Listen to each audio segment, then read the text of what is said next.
Bismillahirrahmanirrahim. Assalamualaikum warahmatullahi taala wabarakatuh.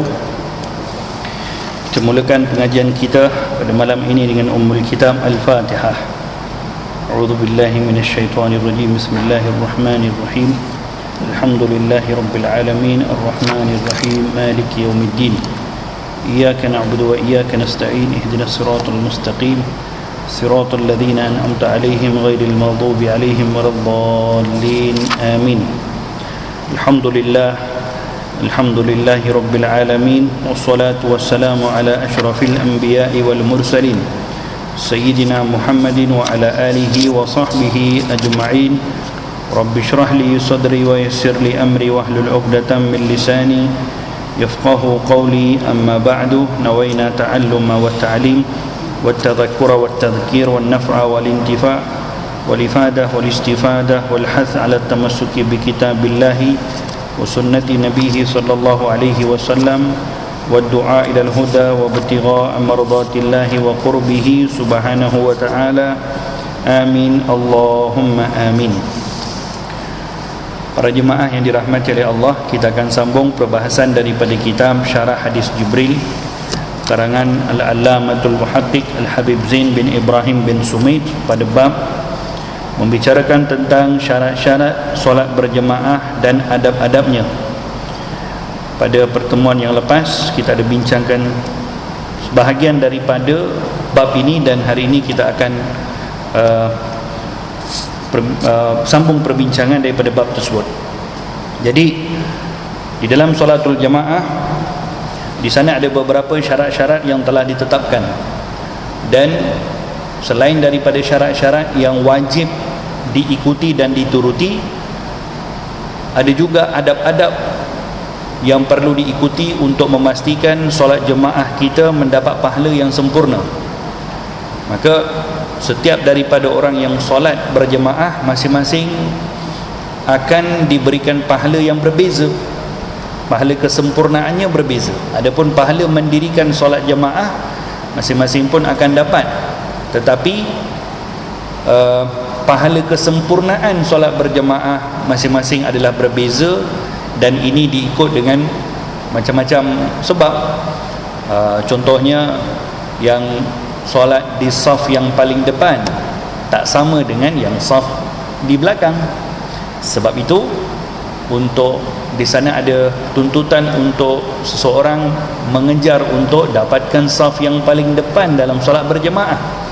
Dan banyak perkara-perkara yang menyebabkan setiap daripada kita membawa pulang pahala yang berbeza selepas daripada solatul jemaah. Di antaranya adalah adab-adab yang dijaga ketika berada di dalam solat berjemaah. Antara yang disebutkan ketika solatul berjemaah untuk menjaga adabnya adalah meluruskan saf. Meluruskan saf adalah bahagian daripada perkara yang perlu untuk diambil perhatian dan akan mengurangkan pahala solatul jamaah bila mana seseorang tidak meluruskan safnya. Dan disunatkan pula kepada kita yang sedang solat dan kita perasan orang yang sembahyang di sebelah kanan atau di kiri kita safnya tak betul, berdirinya tak betul, maka kita disunatkan untuk memberikan isyarat kepada dia. Walaupun kita sedang solat, kita dituntut atau disunatkan untuk memberikan isyarat kepada orang yang berada di sebelah kanan atau kiri kita, supaya dia membetulkan dia punya saf yang salah. Macam mana cara nak beri isyarat dalam solat? Kalau orang yang solat di sebelah kita tu dekat dengan kita, maka kita boleh memberikan isyarat sehingga dengan menarik sedikit ke depan atau ke belakang sampai dia betul dia punya saf, walaupun kita sedang solat. Ini adalah bahagian daripada perkara yang termasuk daripada perkara yang baik, kerana kita ingin untuk menyempurnakan pahala orang yang berada di sebelah kanan kita, di sebelah kiri kita, untuk mendapatkan pahala yang sempurna dengan meluruskan barisan atau meluruskan saf. Tapi kalau sekarang kita solat dalam keadaan berjarak, tak mungkin kita nak tarik kawan kita kat sebelah tu untuk luruskan saf. So apa kita nak buat? Kita boleh berikan isyarat. Boleh berikan isyarat macam mana? Boleh tunjukkan tangan macam tu. ketika sedang salat, maka kita nampak yang berada di sebelah kanan kita, di sebelah kiri kita mungkin tersalah kiblat ke, atau mungkin terbengkok sikit ke, atau mungkin ke belakang sikit, atau mungkin ke depan sikit, maka boleh berikan isyarat dengan tangan seperti itu, sehingga isyarat kita itu difahami oleh orang yang berada di sebelah kanan dan kiri kita itu bahawa dia perlu membetulkan dia punya saf, dan memadai hanya sekali saja. Maksudnya kalau kita dah tunjukkan isyarat sekali dia pun tak faham juga, ataupun mungkin tak perasan, maka tak apa, tak ada masalah lah. Ini perbincangan ini lebih kepada kalau orang yang solat di sebelah kita tu berada betul-betul di sebelah kita dan memudahkan kepada kita untuk kita cuit dia, contoh, maka diperbolehkan kepada kita untuk cuit dia, tolak ke depan, tolak ke belakang sikit, untuk membetulkan saf yang berada di sebelah kanan dan kiri kita. Perkara semacam ini ada dalam solat dan diperbolehkan dalam solat, supaya nak bagi tahu bahawa kesempurnaan solat ini adalah satu perkara yang sangat penting, sehingga walaupun ketika seseorang solat diperbolehkan untuk tegur orang yang tidak betul dia punya saf dan juga dia punya barisan. Yang kedua, antara adab-adab di dalam solatul jamaah adalah memelihara supaya sentiasa berada di barisan yang pertama, mengejar untuk dapatkan saf yang pertama dalam solat. Dan dalam hal ini makruh hukumnya, tuan-tuan, makruh hukumnya untuk kita mengorbankan saf yang lebih depan kepada orang lain. Dalam hal ini tidak ada istilahnya kamu orang lebih tua, kamu patut lebih ke depan, kamu orang lebih alim, kamu patut lebih ke depan. Tak ada. Dalam mengejar saf yang lebih pertama, tidak ada keutamaan kepada sesiapa. Bahkan makruh hukumnya kalau seseorang dia macam korbankan, tak apalah, biarlah kamu pergi, saya duduk belakang-belakang, tak apa. Dalam hal ini makruh. Banyak lagi perkara-perkara lain yang kita perlu untuk utamakan orang yang punya kedudukan lebih daripada kita. Banyak perkara-perkara lain. Tapi dalam hal mengejar saf yang pertama, maka dalam hal ini tidak ada istilahnya kita patut korbankan kepada orang lain. Tidak ada. Bahkan makruh hukumnya kalau kita contohnya nak ke depan selepas ini, dah qamat untuk solat isya, masing-masing pun akan datang ke depan, dan biasa berlaku lah, kadang-kadang ada satu dekat kita dah bentang sejadah dah bentang sejadah, ada satu soft kat belakang, jadi kita pun nak tunduk balik ambil sejadah apa semua, malah kadang-kadang, jadi kita pun beri isyarat kat orang kat sebelah kanan ke sebelah kiri dia, tunjukkan biar dia ke depan. Kita anggap kita berikan laluan kepada orang lain untuk ke depan tadi tu, kita dapat pahala. Sebenarnya tidak. Sebenarnya makruh hukumnya. Makruh hukumnya untuk berikan, korbankan diri kita untuk orang lain dalam hal ini saja, dalam hal mengejar saf yang lebih depan. Kerana apa? Kerana begitu besar pahala yang Allah Ta'ala letakkan kepada orang yang salat di barisan yang paling hadapan, khususnya orang yang salat dengan mendapat takbiratul ihram pertama dengan imam, maka besar pahala dia. Sebab itu orang yang salat masbuk tidak sama pahalanya dengan orang yang dapat takbiratul ihram pertama dengan imam. Orang yang datang salat, imam dah baca Fatihah baru dia masuk, tak sama juga pahala dengan orang yang betul-betul sudah berdiri belakang imam dan dia angkat takbir sebaik imam mengangkat takbir. Sebab tu di zaman Nabi SAW, satu hari baginda Nabi SAW keluar daripada masjid lepas solat jamaah, nampak seorang sahabat sedang duduk dalam keadaan bersedih di luar masjid. Nampak sedih je sahabat tadi tu, mukanya pun lain, nampak macam suram, sedih macam tu. Maka Nabi datang kepada dia, Nabi tanya, kenapa, apa yang kamu sedihkan? Nampak macam kamu sedih menanggung satu beban. Katanya, ya Rasulullah, aku punya onta tadi tu aku ikat di sini, lepas keluar daripada solat onta aku hilang, tak ada dah dekat luar masjid. Maksudnya dia ni datang daripada jauh sehingga nak kena naik onta kan. Jadi aku punya onta hilang dekat sini ya Rasulullah, tak ada dekat luar. Maka Nabi cakap apa kepada dia? Nabi katanya, aku ingatkan kamu bersedih sebab kamu tertinggal takbiratul ihram pertama dengan imam tadi. Rupa-rupanya kau bersedih sebab hilang kau punya onta. Apa maksud di sini? Kerana Nabi tahu kawan ini sebenarnya tadi datang masbuk solat, dia datang solat lambat, tapi dia tak sedih kerana dia solat datang lambat. Yang disedihkan dia punya onta hilang. Jadi sahabat tadi tanya kepada ya Rasulullah, adakah aku datang lambat solat ini lebih berat berbanding dengan aku punya onta yang hilang?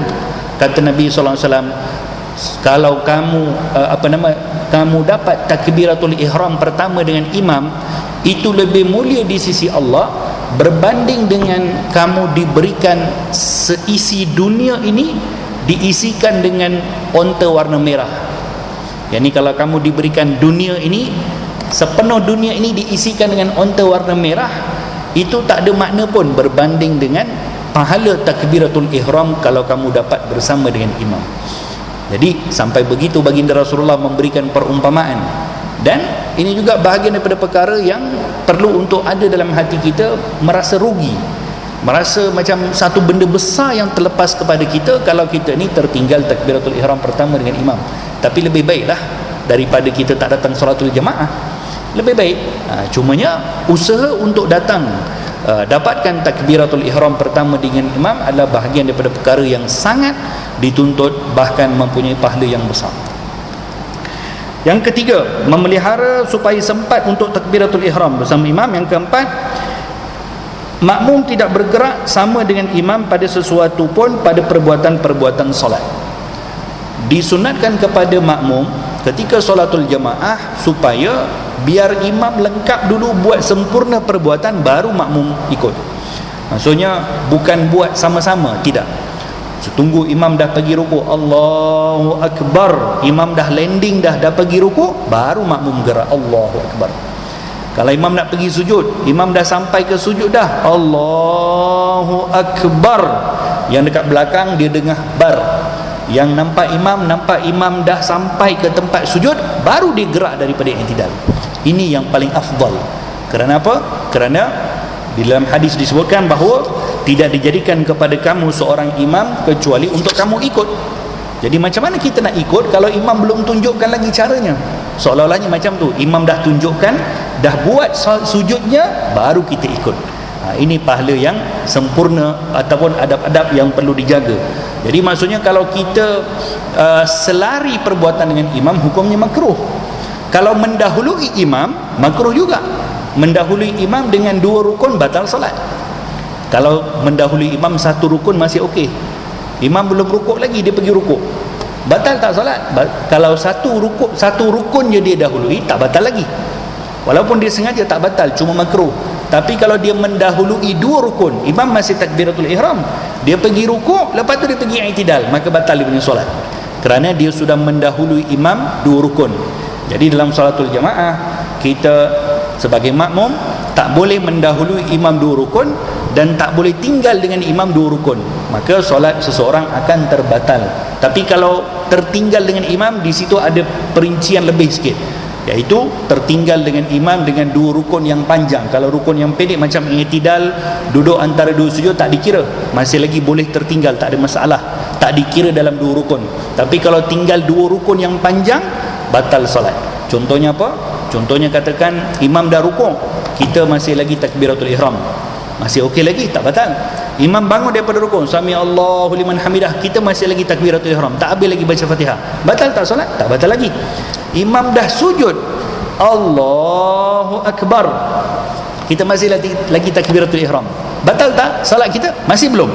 Tapi kalau imam dah bangun daripada sujud, duduk antara 2 sujud, imam dah bangun saja, Allahu Akbar, jadi maksudnya sujud imam dah sempurna dah. Imam dah berpindah daripada sujud nak pergi duduk antara 2 sujud. Kalau kita tadi tu belum lagi turun rukuk, maka solat kita batal. Kerana di situ sudah tinggal 2 rukun yang panjang. Apa 2 rukun yang panjang? Tertinggal rukuk, tertinggal sujud. I'tidal tak dikira, kerana i'tidal rukun pendek. Jadi kena hati-hati kita, jangan sampai mendahului imam lebih daripada 2 rukun dan tertinggal dengan imam lebih daripada 2 rukun. Cuma dalam hal ini, kepada orang yang betul-betul dia ada masalah untuk baca Fatihah, baca Fatihahnya terlalu perlahan, maksudnya memang dia macam tu, tak boleh nak buat apa dah. Yang mana kalau dia solat jemaah, dia memang tak boleh nak kejar imam. Sebelum imam habis 2 rukun, dia memang tak boleh kejar.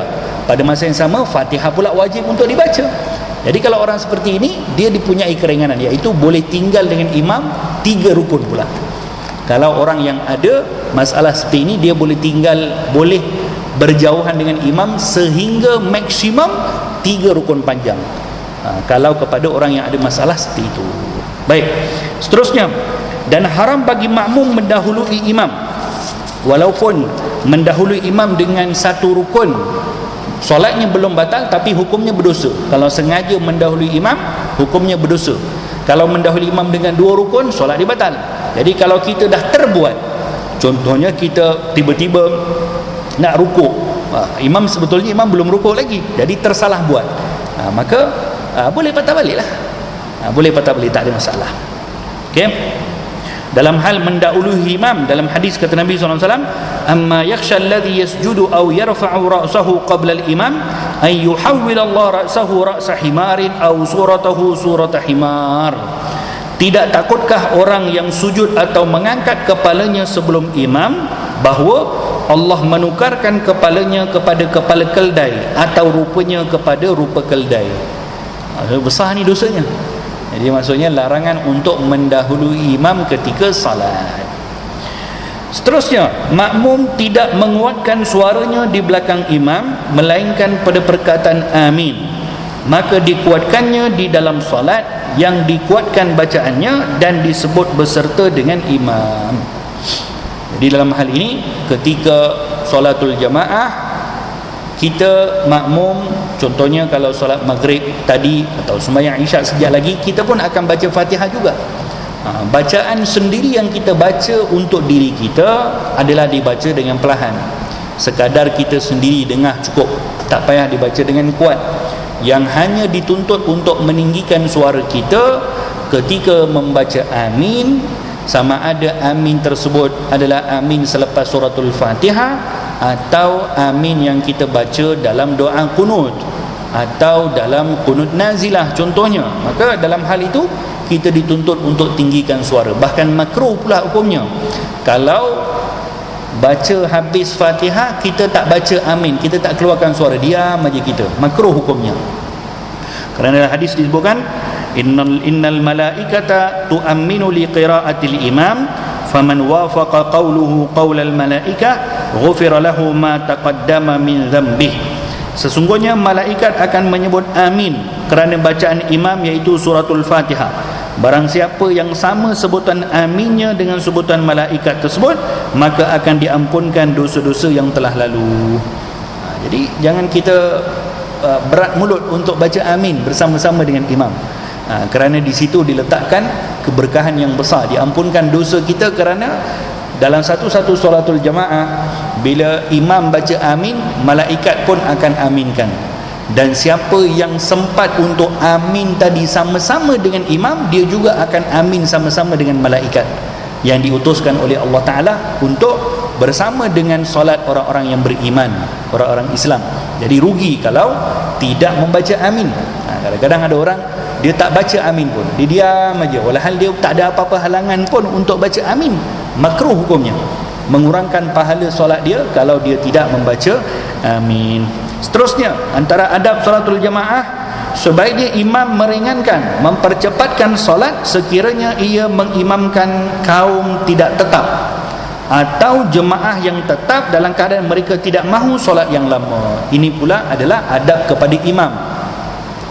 Adab kepada imam, tidak memanjangkan solat kecuali kalau semua makmum meredai untuk imam memanjangkan bacaan-bacaan dalam solat. Khususnya kalau di masjid-masjid yang umum macam masjid kita, banyak orang datang, tak semua orang pun yang boleh solat lama. Contohnya, tak semua orang pun yang boleh duduk kuliah maghrib, masing-masing ada kerja-kerja yang tertentu yang lebih penting mungkin. Jadi dalam hal-hal seperti ini disunatkan kepada imam pula untuk meringkaskan bacaan dan membaca surah-surah yang pendek-pendek, khususnya ketika solat maghrib. Kalau solat subuh, diutamakan untuk membaca surah yang lebih daripada satu muka surat dan tidak lebih daripada 3 muka surat. Macam surah Al-Muzammil contohnya, surah Amma Yatasa'alun, surah yang lebih kurang 1,5 muka surat. Ini surah-surah yang disunatkan ketika solat subuh dan ketika solat isyak. Adapun sembahyang maghrib disunatkan untuk membaca 22 surah yang terakhir, daripada Ad-Duha sampai An-Nas. Ini diutamakan ketika solat maghrib. Ini disebutkan oleh Imam Nawawi dalam kitab At-Tibyan fi Adabi Hamlatil Quran. Dalam mazhab Syafi'i demikian sunnahnya. Kalau solat subuh baca surah seperti ini, kalau solat maghrib baca surah seperti ini, kalau solat isyak baca surah seperti ini. Kecuali pada hari-hari yang tertentu, maka disunatkan kalau ada sunnah yang khusus untuk dibaca surahnya, maka diraikan. Contohnya solat subuh. Solat subuh rakaat pertama hari Jumaat. Solat subuh hari Jumaat, seperti mana yang kita tahu, rakaat pertama disunatkan baca surah As-Sajdah, rakaat kedua surah Al-Insan. Maka ini afdal untuk diikut. Bahkan kalau ada imam yang nak baca sebahagian saja daripada As-Sajdah, okey, ada yang nak baca sebahagian. Sajadah 3 muka surat kan, ada yang nak baca sebahagian. Kalau nak baca sebahagian, tetap juga disunatkan untuk dia baca sebahagian surah As-Sajdah pada rakaat pertama, dan bila rakaat kedua bukan sambung As-Sajdah tadi. Banyak orang buat macam tu, bukan macam tu sunnahnya. Rakaat kedua tetap disunatkan baca Al-Insan, walaupun dibaca Al-Insan itu satu ayat, kerana ini sunnah khusus. Bukan sajadah tu dikat bagi dua, tidak. Maksudnya bukan separuh sajadah baca rakaat pertama, separuh sajadah rakaat kedua, tidak.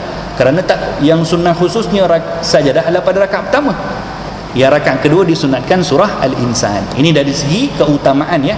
Maksudnya kalau boleh diraikan, kenapa tidak? Kenapa kita nak tukar sunat yang telah dikhususkan?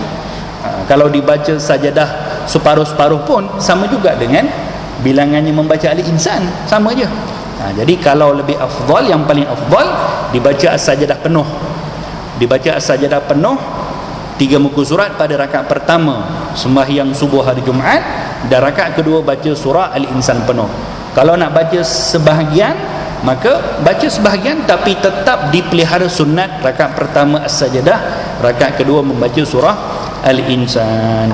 Dan apalagi kalau kita salat berjemaah dan kita menjadi imam di tempat-tempat yang bukan masjid, maksudnya tempat-tempat yang seringkali orang akan singgah sekejap-sekejap untuk solat dan tempatnya mungkin terhad, maka di situ lebih lagi diperlukan kepada kita untuk memahami masalah-masalah surah-surah yang ringkas untuk dibaca.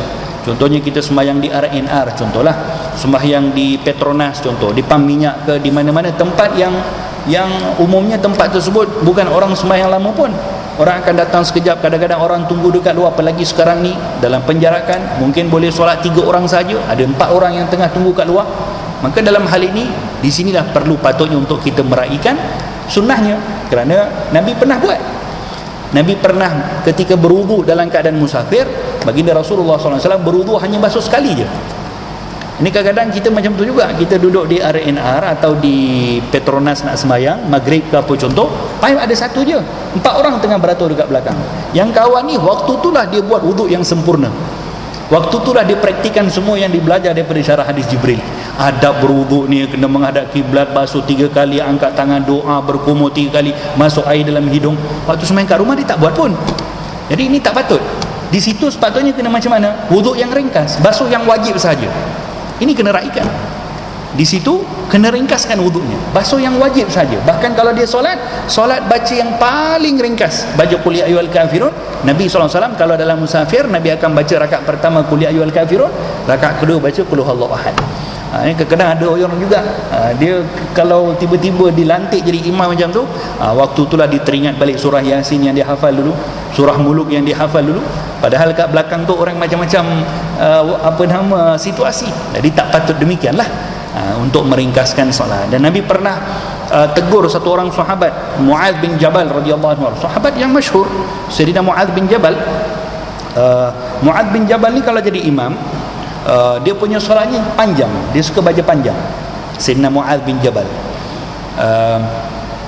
Satu hari ada satu orang datang komplain kepada Nabi, orang tua datang komplain, kata, ya Rasulullah, kami ni kalau Mu'adz bin Jabal jadi imam, letih kami ya Rasulullah. Yang ni kerana bacaannya terlalu panjang. Maka Nabi panggil Mu'adz. Nabi panggil Mu'adz, kata Nabi, afattanun anta ya Mu'adz? Adakah kau nak jadi orang yang menyebarkan fitnah ya Mu'adz? Cuba tengok, kenapa Nabi sampai cakap perkara yang begitu? Walhal apa yang dilakukan oleh Sayyidina Mu'adz?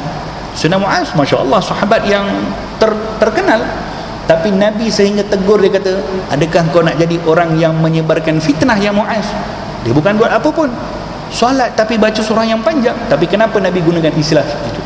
Kerana nak bagi tahu bahawa jangan-jangan dengan sebab dia membaca surah-surah yang panjang-panjang, di belakang ramai orang tua, di belakang ramai orang yang mungkin ada hal-hal yang tertentu, dan akan mereka rasakan lepas ni tak nak datang ke masjid ke, lepas ni rasa berat nak datang ke masjid ke, ada macam tu juga kadang-kadang. Jadi Nabi tegur Sayyidina Mu'adz bin Jabal, nak bagi tahu lepas ni jangan menjadi orang yang akan menyebarkan fitnah. Maksudnya jangan jadikan diri kau jadi orang yang akan menyebarkan fitnah kepada kamu, diri kamu, bahawa orang akan kata kalau Mu'adz bin Jabal jadi imam, Allah letih macam ni. Tidak. Tapi raikan, kecuali kalau kita ni solat berjemaah di tempat-tempat yang semua orang faham dan tidak ada masalah di situ untuk solat dengan panjang. Contohnya kalau kami di madrasah kami sembahyang, kadang-kadang ada waktu-waktu dalam minggu-minggu tertentu disuruh untuk pelajar solat, dalam satu solat tu habiskan setengah juzuk Quran.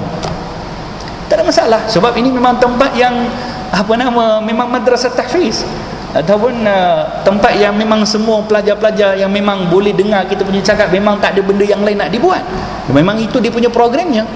Itu tak ada masalah. Nak baca 30 juzuk dalam satu rakaat pun tak ada masalah. Tapi kalau di masjid-masjid yang umum, kita perlu meraihkan keadaan, perlu meraihkan suasana dan adab-adab seperti itulah. Allahumma salli ala Muhammad wa ala Muhammad. Kemudian seterusnya yang ke-8, jangan menjadi imam sedangkan kaumnya tidak menyukai. Okey, ini pula dalam hal di dalam hadis Nabi pernah menyebutkan tidak diutamakan kepada seseorang untuk menjadi imam kalau jemaahnya tak suka kalau dia jadi imam. Tapi ini dalam hal kalau tidak ada pilihan lah. Tapi kalau imam tu dah dilantik, maka jemaah ikutlah, tak ada masalah. Maksudnya kalau kita ni nak offer diri kita jadi imam, itu yang dimaksudkan di sini. Bukan imam rawatib ya.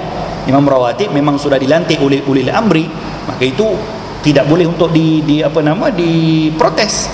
Maksudnya kalau kita sendiri yang nak melantik diri kita di suatu tempat untuk nak imamkan salat, walhal kita ni tak disukai oleh orang kampung contoh, dan akan menyebabkan kalau kita jadi imam, orang akan rasa berat untuk solat. Jadi di sinilah yang dipraktikkan hadis kata Nabi SAW, jangan seseorang menjadi imam kalau kaumnya tidak menyukai orang tersebut untuk menjadi imam dengan alasan-alasan yang munasabah lah, bukan sebab dia itu orang yang baik tapi kaumnya pula ataupun orang tempatan yang tak baik, itu tak dikira. Okey. Kemudian beberapa keadaan-keadaan perkara yang perlu diambil kira untuk syarat menjadi imam. Antara keadaan dalam mengikut imam, ada beberapa keadaan. Yang pertama, orang yang dilantik menjadi imam tersebut adalah orang yang memahami hukum hakam. Maka ulama bincangkan, dalam kitab-kitab disebutkan yang paling afdal untuk menjadi imam adalah yang paling alim, bukan yang paling sedap bacaan Qurannya, tidak, bukan qari'ul Quran. Dalam kitab, kalau kita baca dalam kitab Safinatun Najah, dalam kitab-kitab fiqh semuanya diletakkan di situ sampai 8 peringkat keutamaan siapa yang paling patut menjadi imam. Yang paling afdal diangkat, ini sekali lagi, ini adalah perbincangan kepada yang ada pilihan ya. Maksudnya bukan berkaitan tentang imam rawatib yang sudah ditetapkan oleh pihak berkuasa agama, tidak.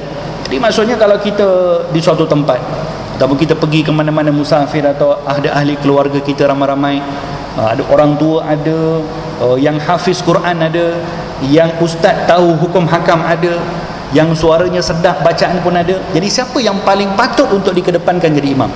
Kalau berlaku pilihan antara orang yang hafal Quran dan orang yang alim, yang paling patut untuk menjadi imam adalah orang yang alim.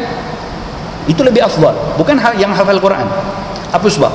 Kerana yang alim dia sudah pasti akan tahu hukum hakam solatul jamaah. Yang hafal Quran belum tentu lagi. Maksudnya kalau dia hanya orang yang hafal Quran, bukan orang alim. Tapi kalau dia hafizul Quran dan orang alim juga, mengaji juga, tahu hukum hakam, maka min babil aula, lebih utama lagi dia yang dikedepankan. Tapi kalau perlu dipertimbangkan, yang ini bacaannya sedap tapi dia qari'ul Quran, dia suaranya sedap, cuma dia tak mengaji, tak tahu hukum hakam, tapi bacaan Qurannya bagus, yang ini alim, cuma bacaannya so-so lah, biasa-biasalah, tak adalah bacaan sedap. Jadi yang alim itu lebih utama kerana apa? Kerana dia yang lebih layak untuk memelihara solatul jemaah orang lain. Kalau berlaku apa-apa problem dalam solat, tertinggal rukun, tertinggal itu, terlepas ini, maka dia tahu nak kendalikan solatnya macam mana. Tapi kalau hanya semata-mata dipilih adalah orang yang sedap bacaan Qurannya, belum tentu solatnya boleh dipelihara kalau berlaku masalah.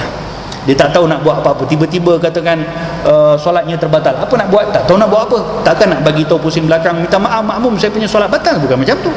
Jadi orang yang alim lebih utama. Ini juga ulama sebut dalam hal untuk memilih guru Quran. Okey, memilih guru Quran. Siapa yang lebih utama untuk kita pilih? Adakah qari'ul Quran yang ada beza Qari' Quran maksudnya orang yang baca Quran dengan suara yang sedap, berbanding dengan orang yang alim. Orang alim maksudnya apa?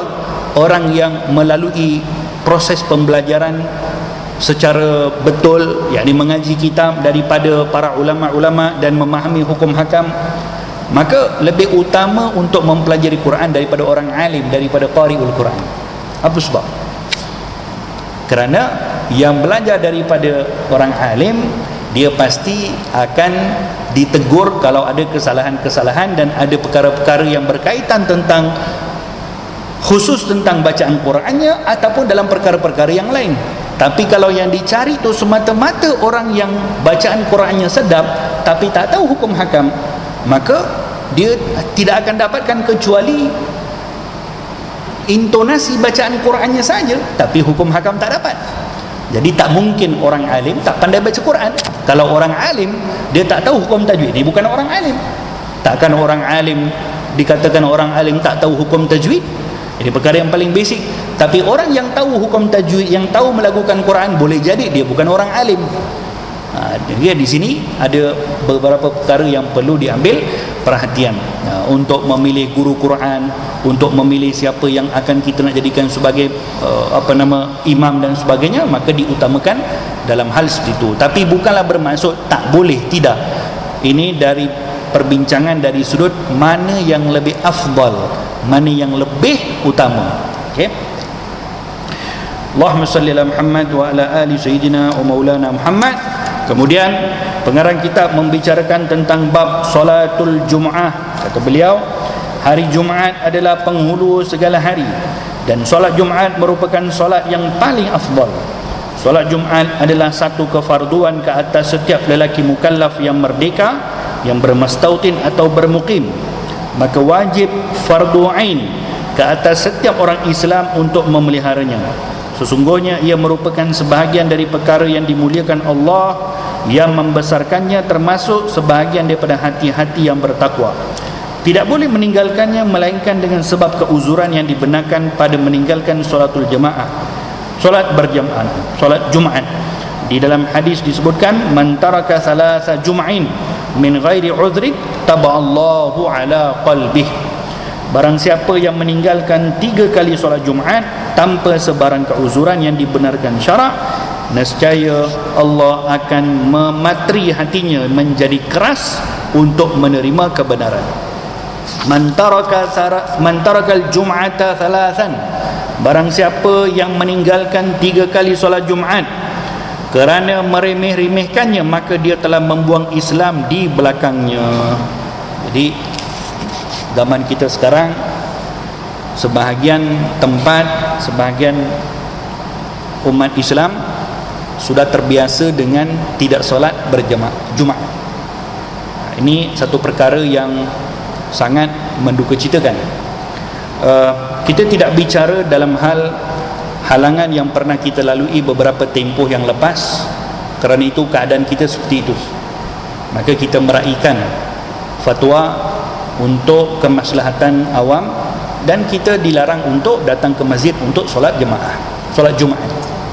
Tetapi bila sudah dibuka peluang dan kebiasaan sebahagian orang yang merasakan, alah, kalau pergi pun belum tentu dapat. Contoh, walhal dia sudah cukup semua syarat-syarat yang ditetapkan, vaksinnya ke atau apa ke cukup, cuma dalam hatinya kadang-kadang terbisik, Kalau dululah, kalau sekarang wilayah alhamdulillah kapasiti penuh masjid. Kalau dulu mungkin ada waktu-waktu yang pernah kita lalui kapasiti 200 orang saja yang pertama dibenarkan. Jadi apa yang berlaku kepada sebagian orang, dia akan merasakan kalau aku datang pun belum tentu dapat, tak payah pergilah. Maka apa hukum berfikiran seperti itu? Berdosa dia. Berdosa berfikiran seperti itu. Apa sebab? Kerana yang pertama, dia tidak meraihkan peluang yang diberikan kepada dia. Dan apa yang perlu dilakukan dalam keadaan seperti itu, dia kena datang. Dia kena datang untuk menunaikan tanggungjawab sebagai mukallaf. Kewajipannya untuk datang, berusaha untuk datang solatul Jumaat. Tapi kalau lepas datang, dia tak dibenarkan masuk kerana masjid dah penuh kapasiti yang dibenarkan, contoh, maka ahlan wa sahlan, dia akan balik dengan tanpa berdosa, balik rumah sembahyang zuhur dengan selamat. Tapi bagaimana agaknya kalau satu orang berfikir seperti itu, lepas tu dia tidak merasakan dengan bersalahnya duduk di kedai kopi, duduk di restoran, ini orang tengah sembahyang Jumaat. Dari keadaan ini sudah mula berlaku di masyarakat kita. Ini satu perkara yang sangat menyedihkan. Kalau dulu kita tak jumpa, bahkan kita boleh katakan orang kaum lelaki ni akan rasa malu kalau duduk di restoran dalam keadaan solat Jumaat sedang berlaku, maka akan ada rasa perasaan malu. Tapi hari ini tidak lagi perkara seperti itu, dan nampak macam dah jadi biasa. Ini satu musibah yang besar yang sangat perlu kita berhati-hati. Dan ini baru permulaan, ini baru benda sikit je. Maksudnya satu permulaan yang tidak bagus, orang sudah tidak merasa bersalah, masyarakat pun tidak memandang ianya sebagai satu aib yang besar.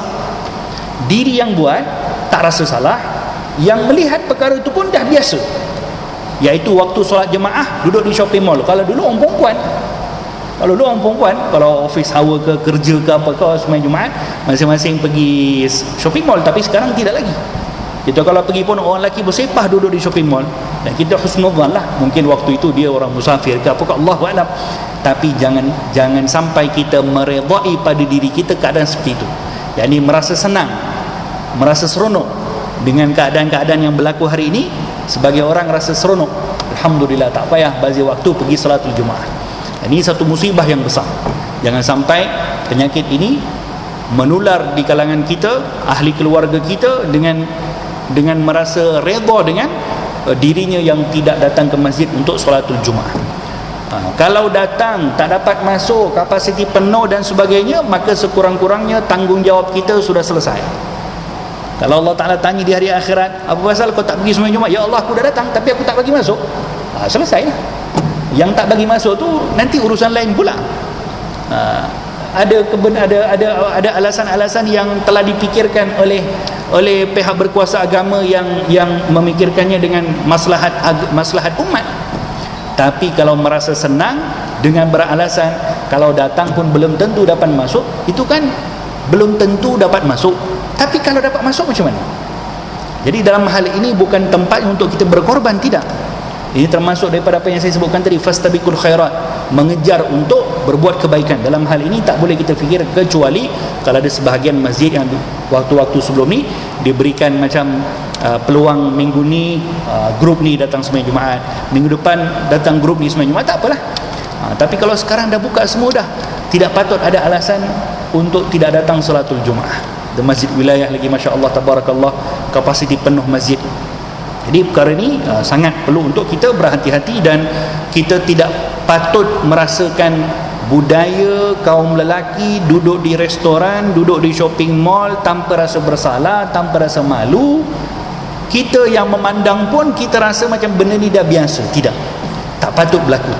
Maka perlu untuk tegur di situ, sampaikan pesanan ini khususnya kepada orang yang kita boleh sampaikan, ahli keluarga kita, anak-anak kita, masyarakat di sekeliling kita. Jangan sampai perkara ini menjadi satu perkara yang sudah terbiasa. Ini baru sembahyang Jumaat je, belum lagi cerita perkara-perkara yang lebih besar lagi yang mungkin akan berlaku dalam zaman-zaman yang akan datang. Mudah-mudahan Allah Ta'ala berikan kekuatan iman kepada kita. Okey, kemudian sebutkan lagi, haram bermusafir selepas subuh hari Jumaat, melainkan bagi orang yang sudah mengetahui dapat menunaikannya di tengah perjalanan atau di destinasinya, atau bagi yang takut tertinggal dari rombongan. Nak bagi tahu betapa pentingnya meraihkan solat Jumaat sehingga dihukumkan haram untuk travel, untuk musafir selepas subuh hari Jumaat, kalau ataupun kecuali dia yakin walaupun dia musafir dia boleh stop di tempat ini untuk solat, okey.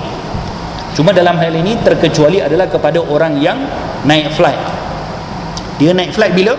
Katakan daripada Kuala Lumpur nak pergi ke Australia contohlah, flightnya dijadualkan pada pukul 10 pagi hari Jumaat, confirm lah tak sembahyang Jumaat, dan itu tak boleh dielakkan, maka tak ada masalah kalau tak boleh dielakkan. Tapi kalau dia sendiri yang nak purchase tiket online tu, dia sendiri yang nak buat, cuma nampak alamak hari Jumaat ni ada offer pula, kalau pilih hari Sabtu kena bayar lebih, wajib pilih hari Sabtu, sebab dia sendiri yang pilih di situ. Dia sendiri yang kalau pilih hari Jumaat dia punya travel naik flight dan dia pasti dia tak akan dapat sembahyang Jumaat, maka berdosa dia. Sedangkan dia mampu juga untuk pilih hari yang lain, kerana ini travel yang boleh diaturkan, kecuali kalau tak boleh diaturkan. Okey, tak ada masalah.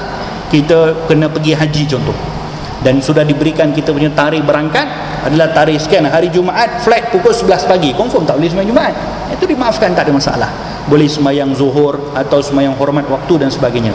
Jadi masalah ini adalah masalah musafir pada hari Jumaat. Dalam hal ini haram untuk musafir selepas subuh kalau dengan musafirnya akan terganggu solatul Jum'ah, kecuali kalau dengan musafir dia boleh aturkan. Contoh daripada Kuala Lumpur dia nak pergi ke Johor hari Jumaat pagi, sekarang tak ada masalah, dia boleh aturkan, dia boleh rancang. Kalau betul lah pukul 8 pagi daripada Kuala Lumpur, mungkin pada waktu-waktu Jumaat dia boleh singgah di tempat-tempat sekian untuk solat Jumaat, dan boleh diuruskan waktunya dengan bagus, tak ada masalah. Yang diharamkan tadi kalau dia musafir dan dia yakin dia akan tertinggal solat Jumaat, itu yang tidak diperbolehkan. Isyak ya, Isyak. Barakallahu fikum. Mudah-mudahan Allah berkati pertemuan kita. Hadza billahi taufik. Allahumma inna na'udzubika min ilmin la yanfa'. Sallallahu alaihi ala khalili sayyidina Muhammad wa ala alihi washabbihi wasallam. Walhamdulillahi rabbil alamin. Assalamualaikum warahmatullahi wabarakatuh.